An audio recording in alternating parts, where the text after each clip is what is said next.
Hello, your Motivational High Five family. Here's another Microsode, and don't worry, there's a new episode coming tomorrow on apologies. Do you like this show? Have you been listening for a while? If you have become a regular listener, I would really love your feedback on iTunes. If you logged in and just rated the podcast and maybe even gave an awesome review, I would really appreciate that.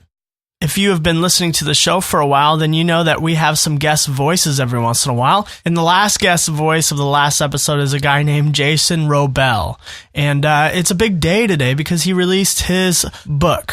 It's called Eaternity. It's a little play on words, E-A-T, Eaternity. Information on how to find that is on the show's notes. It's sold on Amazon and elsewhere. And you're going to hear a little something that he sent to me about lessons he's learned from writing his book. Before I do that, I want to give a shout out to, I got an email from, her name is Morgan Stever, and she is currently in Valencia, Spain with her husband as he is finishing up some studies on music composition. Thanks for her email. She told me about an awesome book called The Miracle Morning.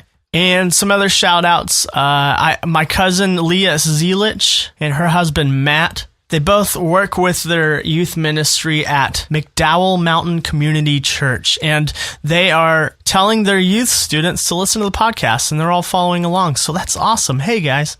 And then finally, my buddy and my distant cousin, Brian Gordon. Our families used to partake in meals together growing up, and we kind of have lost connection over the years. Since starting the podcast, it has really renewed our relationship, and we have emailed back and forth.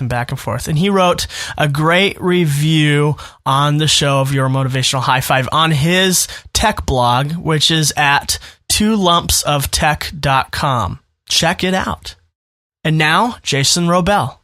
So I've recently jumped into the massive undertaking of launching my very first book into the world with the goal originally of having a worldwide bestseller. But what has begun as this Herculean effort to create a best-selling phenomenon, I quickly realized is not really about that at all.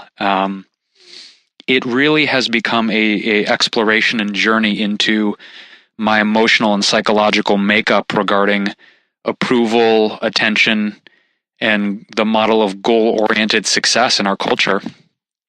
And in doing all the hard work of not only planning and researching and writing this book over the course of 2.5 years of my life, now launching into the world, instead of trying to achieve this status of having a bestseller, it's really become about me versus me, in the sense that I get to look at my need for approval and attention, my need for having this externalized validation of sales or a certain placing on the New York Times bestseller list.